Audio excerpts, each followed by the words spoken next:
हमारे भीतर इतना कुछ भरा पड़ा है कि वहां और किसी चीज की जगह ही नहीं बची। सोचो जरा, अगर तुम्हारे कमरे में सैकड़ों टूटी फूटी चीजें, पुराना कबाड़, टूटे बर्तन, फटे कपड़े, सब कुछ इकट्ठा हो तो क्या उसमें नया सामान रखा जा सकता है?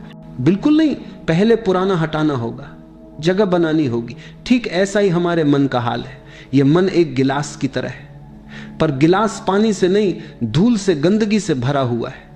हजारों सालों की परंपराओं, मान्यताओं, विचारों और समाज की शर्तों की धूल।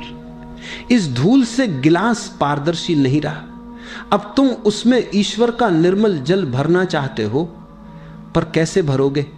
जहां पहले से ही गंदगी भरी हो वहां ताजगी कहां से उतरेगी? याद रखो, ईश्वर कोई बाहर से आने वाला व्यक्ति नहीं है। ईश्वर कोई आकृति नहीं है जिसे मंदिर से उठाकर तुम अपने भीतर रख लो। ईश्वर तो ऊर्जा है, प्रकाश है, शांति है, और यह ऊर्जा केवल खाली स्थान में ही ठहर सकती है।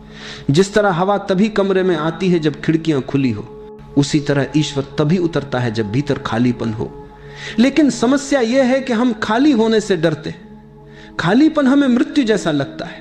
हम सोचते हैं अगर मैं विचारों से खाली हो गया, इच्छाओं से खाली हो गया तो मेरे पास क्या बचेगा? क्या मैं खत्म नहीं हो जाऊंगा? यही डर हमें खाली होने से रोकता है। मैं तुम्हें कहना चाहता हूं, यह डर झूठा है। खाली होना खोना नहीं है। खाली होना तो पाने की शुरुआत है। जब तुम खाली हो जाते हो तो वास्तव में तभी पहली बार तुम अपने को पाते हो। तभी तुम महसूस करते हो कि तुम्हारा होना बोझ नहीं, तुम्हारा होना आनंद है। सोचो, एक गिलास अगर पानी से भरा है और तुम उसमें और पानी डालना चाहो तो वह छलक जाएगा।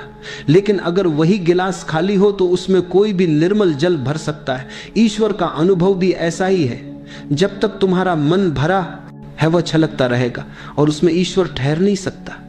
पर जैसे ही तुम भीतर से खाली हो जाते हो, ईश्वर अपने आप तुम्हें भर देता है।